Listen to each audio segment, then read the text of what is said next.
All right. We are live. I never quite know when it's actually live on Facebook. It's always disorienting when you come through a third party app. So hopefully you are seeing me right now. I realized a bit ago that my settings were actually funky and Facebook was not letting me stream live to the group through Facebook. So I've done this workaround with Zoom. Hopefully you can see me. If you can, would you please leave a comment? I'm going to try to pop back and forth between where I'm recording and here in the group, just to make sure that if you have any questions that you can ask them here and I will try to answer them live. So without further ado, my name is Amy Sloan from humilityanddoxology.com. I'm a second generation homeschooling mom of 5. My youngest is 7 and my oldest is 17. He's a senior this year. So I have 2 boys as bookends and then 3 girls in the middle. I myself was homeschooled all the way through high school graduation. My husband was homeschooled through 7th grade. So we have years of experience in the trenches, the good and the bad, the struggles. And I love to encourage other homeschool parents about real life homeschooling, that it doesn't have to look just the same way as it does for anyone else.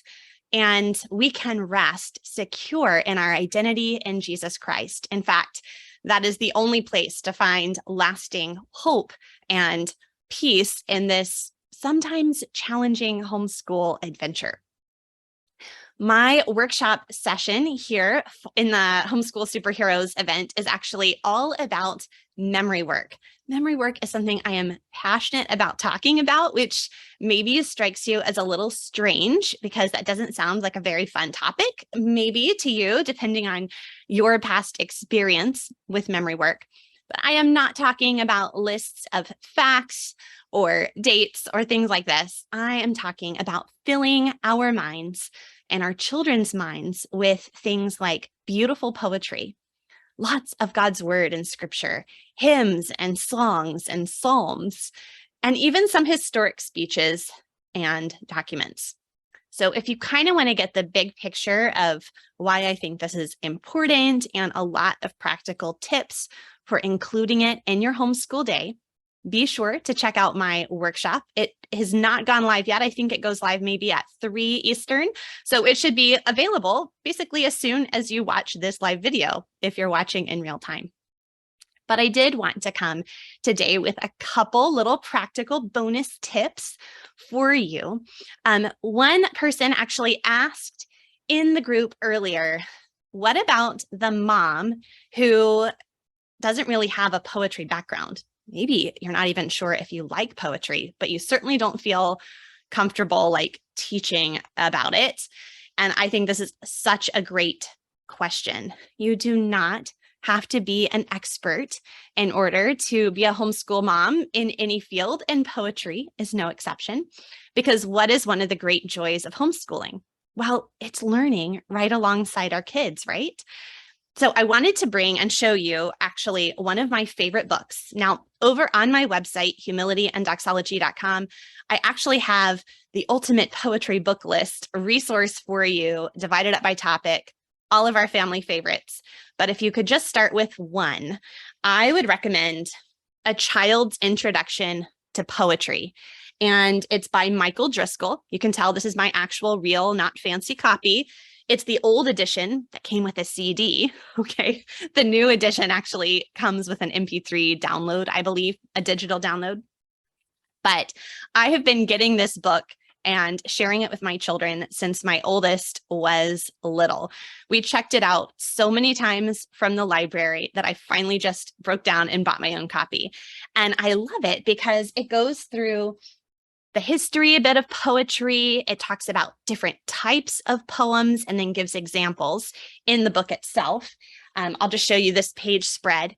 You can see the illustrations are beautiful, but the CD itself, or the digital download, actually has these poems being read aloud by some really excellent voice actors.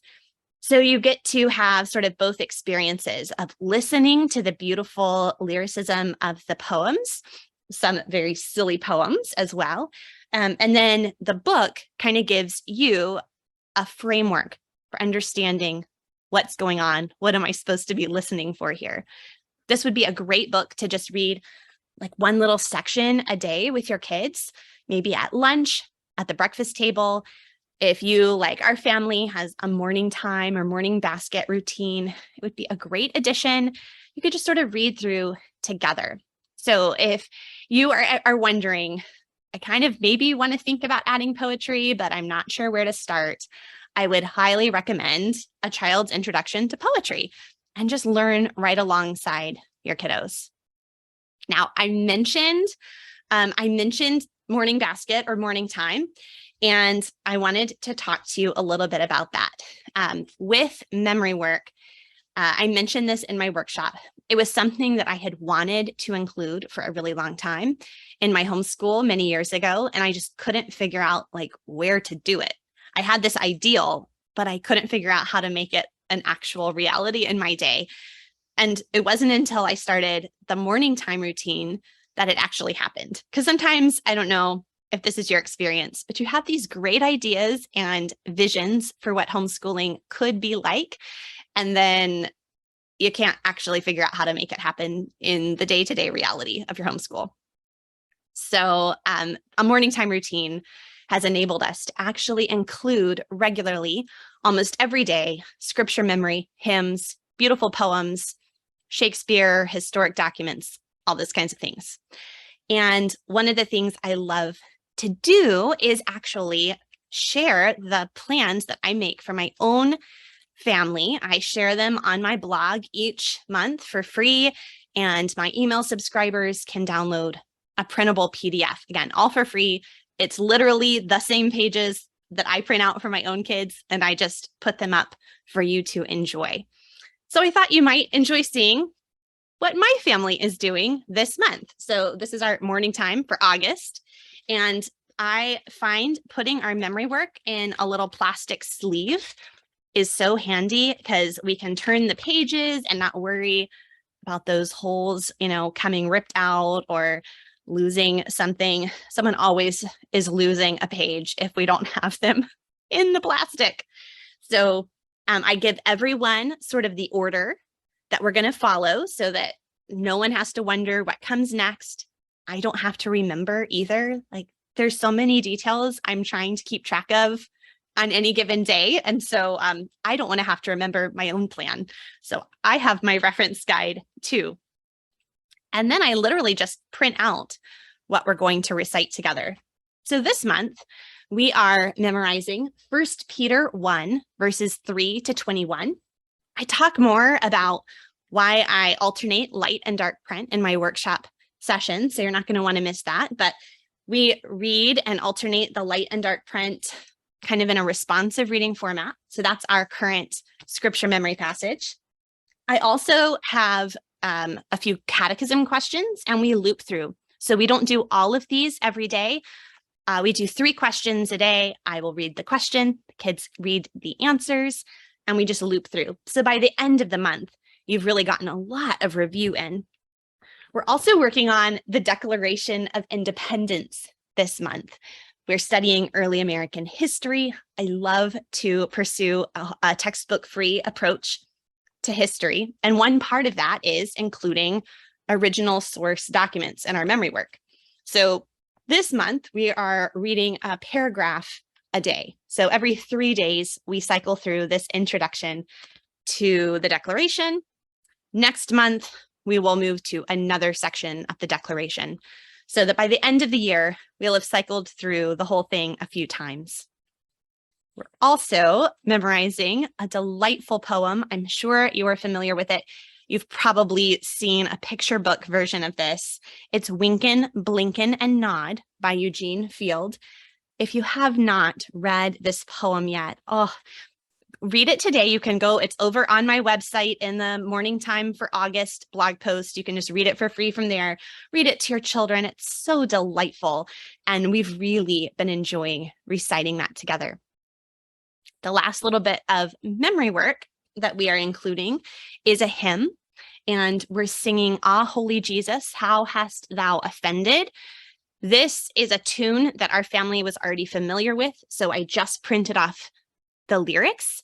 Some months we've chosen maybe a new to us hymn where the music itself was new, and so I've printed off the score as well. You can copy that from your hymnal, or you can go to hymnary, I believe it's .org, but check on that. And that's a great place to find just about any hymn you can think of. And it has the score there, it has the lyrics there. So a great resource if you're wanting to include hymns in your morning time. So those are just the pages of our memory work. We also include some read aloud and a few other things, prayer and a little bit of Latin recitation. But the memory work is what I print out, put in these handy dandy little plastic sleeves. And again, email subscribers can get these a little copy of what I just showed you available in the subscriber freebies section as a printable PDF download. Okay, I'm talking so fast, but we have a ballet performance tonight. I'm balancing all the things. Do you ever think like your life schedule is a Jenga game? That's what I've been telling people. My life is a Jenga game, and if you just jiggle that one piece wrong, the whole thing comes crashing down. Anyway, I'm going to check and see. I don't see any questions at the moment. Okay, so I'm going to keep going. Whew. Take a breath first. The final resource I wanted to share with you when it comes to making memory work fun and easy are these printable poems. Again, I have these available free. I put the link to this in the description of the video, so just check that. But they're just really simple. The poems, some of them have a little tiny illustration, and they are delightful. These are 5 of our family's favorite poems we have ever memorized together. In fact, we love them so much that we revisit them periodically. I want to make sure those younger kids don't miss out on all the goodies that the older siblings got to recite.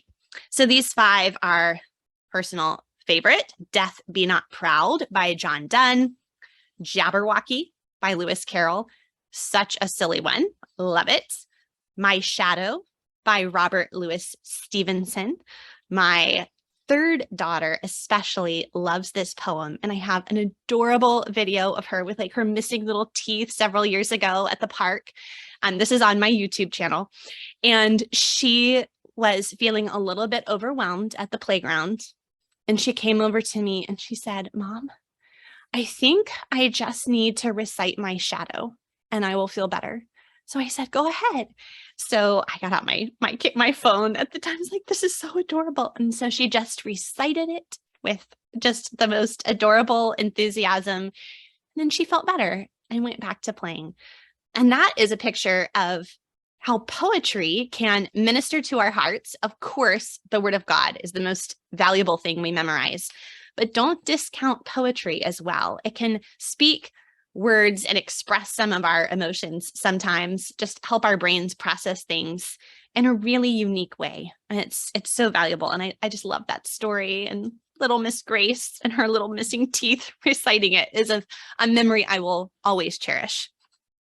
Another poem in this collection is Ozymandias by Percy Bysshe Shelley.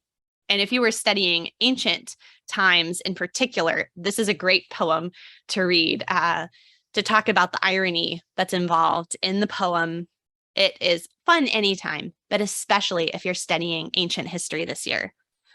Oh, now that is a page from my child's writing. That's not in the printable. I'll throw that on the floor. Yeah, so maybe I did read all 5 of them. I feel like I missed one. Oh, yes, here's the one I missed. Nothing Gold Can Stay by Robert Frost. So again, 5 just excellent poems. If you don't know where to start and you're like, there's too many good things to memorize, I'm just not going to do anything, I'm waiting for the perfect poem, don't wait for perfection. Okay. I say this all the time, but the imperfect thing that we actually do is better than the perfect thing we never start.